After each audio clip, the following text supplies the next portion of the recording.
Sziasztok! Most, hogy már elvetettünk nagyon sok mindent, mégse kell neki a magjaink.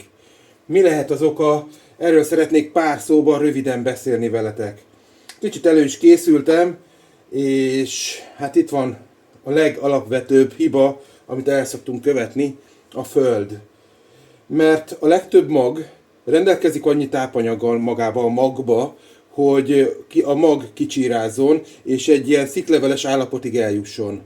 De utána szüksége lesz tápanyagra, egy támasztó közegre, mert, mint mondtam, van benne annyi energia, hogy kifejlődjön a szikleveles állapot, azaz homokba is lehetne nevelni növényeket, de utána szüksége lesz tápanyagra, és szüksége lesz a talajra. De még mielőtt ennyire előre rohannánk, a talajról beszéljünk. Nagyon-nagyon fontos, hogy milyen talajba vetjük el, és én nem hiába szoktam mondani, hogy rostálom a földet, mert a nagyon jó, lágy szerkezetű talaj fontos a virágoknak. Hogyha egy agyagos talajba próbálsz elvetni növényeket, és várod, hogy kikeljenek, nem azt mondom, hogy nem fognak kikelni, csak sokkal lassabban fognak kikelni, sokkal kisebb lesz a kikelési arány, mert ugyanúgy, mint az embernél, itt is vannak különböző típusok, fajták, gyengébbek, erősebbek, és hogyha egy kötött szerkezetű talajba vetsz el például, ahol túl sok akadályba ütközik egy mag, bizony-bizony egy része elhullik. Szóval nagyon-nagyon fontos, hogy milyen talajba vetünk.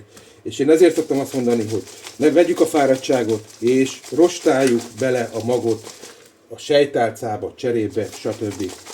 Mondjuk ez egy krumplinál is fontos, mert minél lazább szerkezetű a krumplinál a föld, annál szebb krumplit tudunk majd termeszteni, nem lesz göcsörtös, könnyebb lesz pucolni, stb. Szóval nagyon-nagyon fontos maga a föld szerkezete és annak tápanyag tartalma. De ha már tápanyag tartalomról beszélünk, nagyon-nagyon fontos, hogy ez a tápanyag tartalom ne legyen túl sok.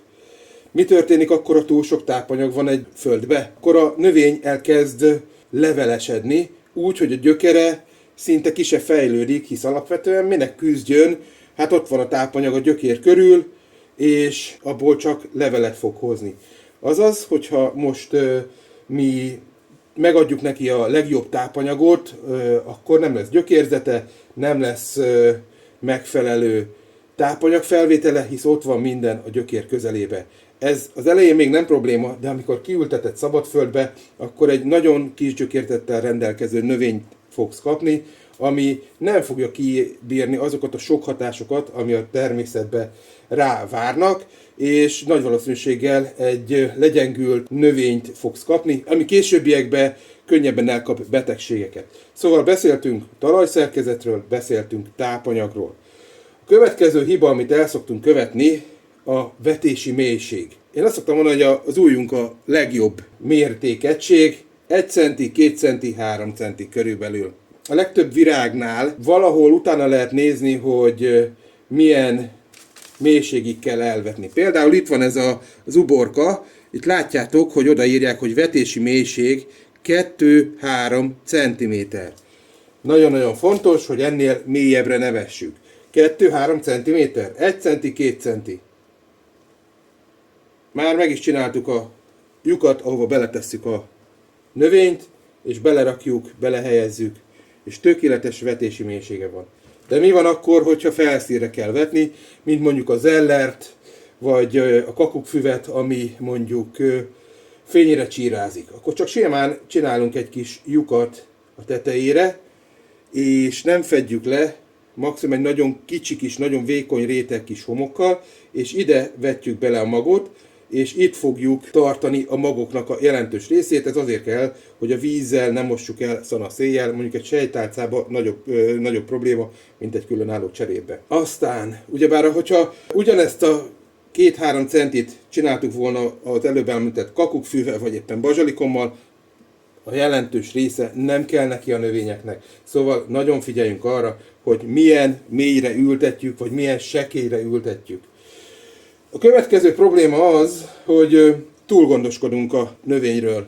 Mit jelent ez? Úgy gondoljuk, hogy a növényeknek szüksége van még vízre. Itt van például egy ilyen tálca, amiben beletesszük a cserepet, és folyamatosan vízben áll, akkor jó eséllyel az alsó részek elkezdenek levegőtlenek lenni, itt a cserépnek az alja, és mivel ott levegőtlen lesz a talaj, a legtöbb növény azonnak a gyökérzete az elpusztul, és hogyha a gyökérzete a növénynek elpusztul, akkor maga a növény is elpusztul.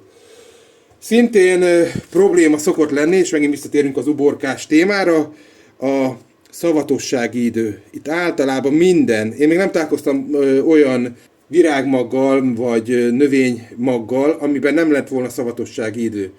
Ez nem azt jelenti, hogy akkor nem fog kikelni a növényünk, hisz nekem is a legjobb példám, nézzétek meg, direkt levideóztam, tavaly vetettem tönkölybúzát, azt hiszem 6 éve lejárt a szavatosság ideje, és bevallom őszintén magam is kételkedtem benne, hogy az ki fog kelni. És lássatok csodát, ott van kint a kertben, gyönyörűen zöldel, bár a vetési sűrűséget nem apróztam el, rengeteget vetettem belőle, és hát valószínű körülbelül a magoknak a 20%-a, ha kikelt. Az összes többi az elpusztul. Szóval, hogyha lejár a szavatosság idő, az nem jelenti azt, hogy a mag megromlik, az azt jelenti, hogy a magok egy jelentős része megromlik, sokkal kisebb lesz a kelési arány. A következő, ami szintén probléma, ha már a túllocsolásról beszéltünk, az alulgondoskodás, a hőmérséklet. Bizony-bizony vannak növények, amik hőmérsékletet igényelnek. Láttátok ti is, hogy a padlizsánt, amikor vetettem, akkor direkt kihangsúlyoztam, hogy 15 fok alatt a padlizsán az kevésbé fog fejlődni, nagyon oda kell figyelni, hogy a padlizsán az milyen hőmérsékletet kap. Neki van egy hőmérsékleti tartomány, ahol nagyon szeret élni, ez a 20 foktól 32,5 fokig kb. Ő ott szeret élni. Ha ennél egy kicsit melegebb van, akkor elhullatja a virágait, ha ennél egy kicsit hidegebb van, nem fejlődik. Szóval nagyon fontos a hőmérséklet. Beszéljünk akkor egy kicsit a fényhiányról. Régebben én is neveltem ablakpárkányon növényeket, de alig vártam már, hogy kihozhassam őket egy palánta nevelőbe kis fóliasátorba.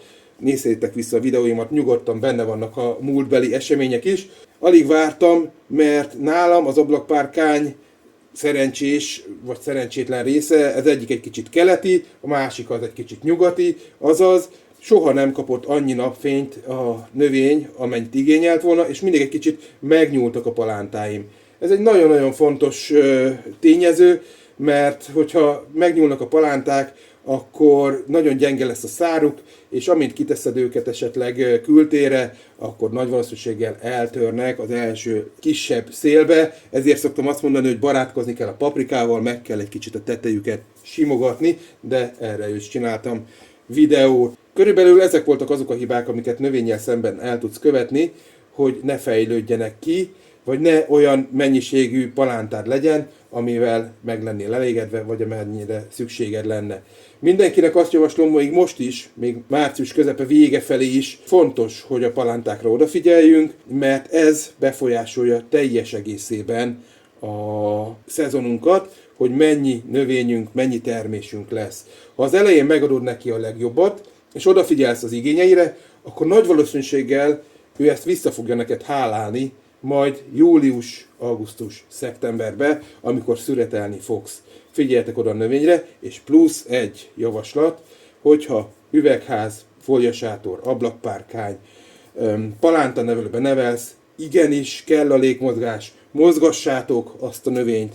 Naponta reggel kimész, este kimész hozzá, megmozgatod, hogy erősödjön a szára. Ezt nagyon sokan elhanyagolják, de ez már csak azokra a palántákra vonatkozik, amik kikeltek. Mert ha nem kell ki nem kell ki a magból a palánta, akkor nincs mit simogatni. Szóval figyeljetek oda az alapvető igényekre, van még idő vetni, van még idő kertészkedni. Mindenkinek jó kertészkedést, jó egészséget, sziasztok!